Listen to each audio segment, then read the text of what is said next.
St. Peter's trails by 1. They need to find a way to get the ball back. And you get the feeling as time keeps ticking down, Joe, that this is the moment St. Peter's defense needs to step up. They can't afford to give Montclair Kimberly another goal. Let's go! Yeah, they need to find some way to either force a turnover, pick up a ground ball, something. Max Hall with it. Fennelly back to Hall. Hall dances in. Looking for an opening, fires a shot, and it somehow got past Carlino. It looked like it hit off his stick and then went in for, well, not the prettiest goal in the world, but it got the job done for the Cougars as now they're back up by 2. Max Hall gets his first goal of the game as it's now 11-9. Carlino looked like he was looking for a hole in his stick there after the ball went in. He couldn't believe it went in, and frankly, I don't think either one of us could believe it either. But nonetheless, it's 2 goals up for Montclair Kimberly once again with just under 3 minutes to go. 2:59 the time remaining. And the face-off, won by Eric Nieves. He's been doing a good job here recently on winning those face-offs. He'll dish to Hedengren and then head off the field. Hedengren gets in for a shot, and he scores again. Number 6 on the day for Hedengren, 23 on the season. And it is a 1-goal game once again, and not even 15 seconds off the clock. It is amazing how quickly St. Peter's has answered back every time Montclair Kimberly has scored, but they just can't seem to be able to get the equalizer. Yeah, Joe, you're absolutely right. St. Peter's didn't have any problem scoring. It's keeping Montclair Kimberly from scoring. It's the only thing that's keeping them from tying this lacrosse game right now. 2:43 remain. 11-10 the score in favor of the Cougars over the Marauders of St. Peter's. Ground ball scooped up by Will DeMartin, and on the attack are the Marauders. DeMartin gives to Barberi. Walking in, guarded by Ethan Fusco, back to DeMartin.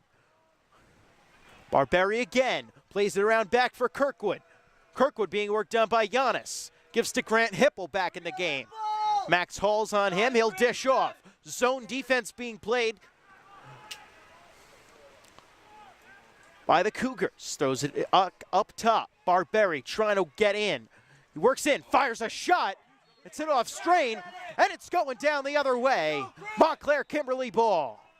So the shot went wide, and Rob Strain, the goalie, was able to get closer before, but a bad pass, and the ground ball's going to be scooped up by St. Peter's. No, it won't, as the rain is intensifying, the ball getting more slippery, the field getting more slippery. It gets tougher to pick up those ground balls, and St. Peter's unable to control that one there, taken by Montclair Kimberly. Minute 45 remaining in this game. Tommy Fusco's got it behind the net. Guarded tightly by Ken Carroll. Fusco gives to Fennelly. Fennelly being worked on by Sean Connors. He now gives to Max Hall. Rob Mahan. Working on him. Forcing Hall to throw one up in front, and a shot, and it's saved by Carlino. And going the other way now is St. Peter's. They'll try and clear.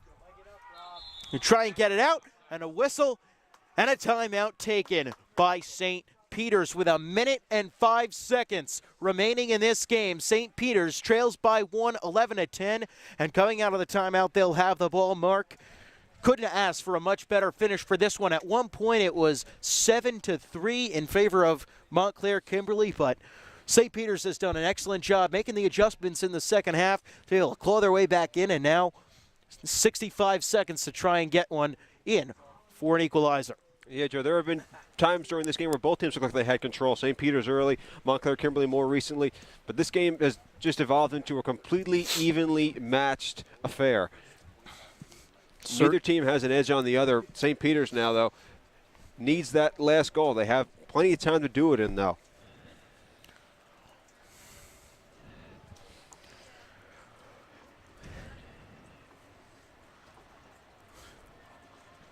Really could not have asked for a better finish to this one than what we will probably end up seeing here in this last minute. You're not going to find more excitement in a lacrosse game than you found in this one so far. Well, these two heated rivals met last year in the division final right here at St. Peter's. It was Montclair Kimberly coming away with the victory in that one.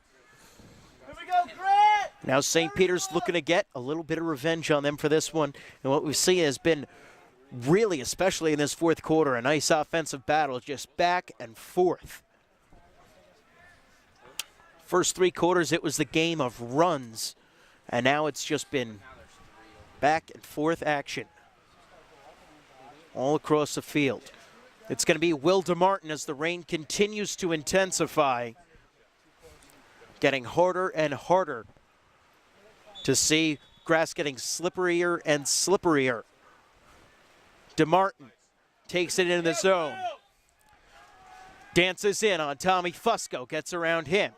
He dishes off to Edengren with 6 goals already on the game. Can he get a 7th? Thinks about taking a shot. And he ends up dropping the ball, actually, but picking it right back up. Up top, DeMartin goes low, and it's saved by Rob Strain. The clock has not started here on the scoreboard. Have no idea how much time is left. Max Hall with it for St. Peter's. The clock is still not running. I believe a timeout taken by Montclair Kimberly. Certainly they cannot be very happy about that. I'm sure the referee's keeping the correct time, though, but we're not going to get that very loud horn, very long horn also as well, until we get that fixed. But as far as Mark and myself are concerned, we have no idea how much time is left. You know that Montclair Kimberly has to at least think that they don't have too much time left that they need to kill. They're just going to be playing keep away for these last, I'd say, at least 30 seconds that have to still be left on the clock. Well, I'd have to imagine at least 30 seconds have elapsed since we restarted play. Then again, I'm not a timekeeper. Well, that's why we have the referees, Joe. They'll let us know. They say 18 seconds remain. So I'll get my watch out and call the action at the same time. As soon as we are out of this timeout. It's not a lot of time, Joe, but it's certainly enough time for St. Peter's if they can get the ball, get a steal to go down and follow it into the net quickly. So certainly we've seen them score in less time. Absolutely. The way that they are able to get on those fast break opportunities here in this fourth quarter. They're going to need one more.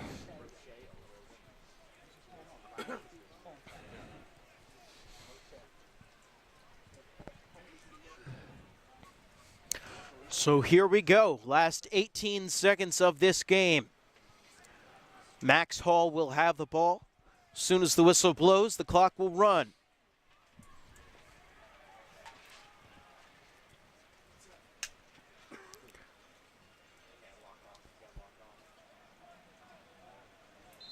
And there we go. Max Hall with it. 15 seconds remain. He takes it behind the net.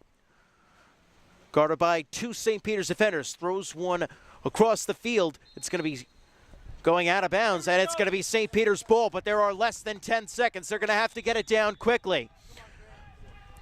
Long outlet pass goes over the head of TJ Small. Picked up by Kirkwood. They got to shoot one quickly. It's a ground ball. Hippel's got to get it, and that's going to be the game.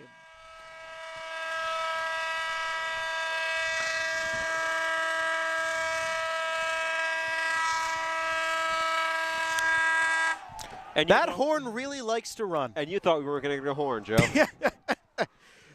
You know, I think it was more of a hopeful wish that we weren't going to get that horn there at the end. But what an exciting finish to this one as St. Peter's made a valiant attempt at coming back, but they came up just that short. They had a couple of good opportunities there in the fourth quarter to tie it up. Unfortunately, weren't able to get them to go. We'll recap the scoring right now. 11-10, though, the final score. Montclair Kimberly Cougars move to 4-2 on the season. St. Peter's falls to 1-5 now in 6 games. But certainly this game is not equal when it comes to all the losses, because this was about as hard fought of a loss as you could possibly have. And credit St. Peter's for not giving up at a chance where it looked like Montclair Kimberly was in control of this game. Without a doubt, Joe, they could have tucked it away and just kind of played out the last quarter of the game without much effort, but they put all their heart into it and just fell a little bit short, but they got nothing to hang their heads about. This was a phenomenal performance by both teams. Both teams played their hearts out, and just a fantastic lacrosse game. It's just a shame for St. Peter's that they weren't able to squeak out that last goal to even it up and send it to overtime. It certainly is, and so right before we wrap things up, just want to remind you one last time to go follow us on our Twitter account at NJ.ORG Varsity. Like us on Facebook, NJ.ORG Varsity, the name of the page there. Click subscribe on our YouTube channel as well for all of our upcoming action. Our next game will be Thursday right here at St. Peter's. They'll take on Madison at 4 p.m. We'll have the action here on NJ.ORG Varsity, hopefully on a live stream and Hopefully not on the delay that we ended up running here today. So for Mark and Sarah, I'm Joe Vasile saying thank you very much for watching this special presentation of St. Peter's Lacrosse on NJ.ORG Varsity, and have a great night.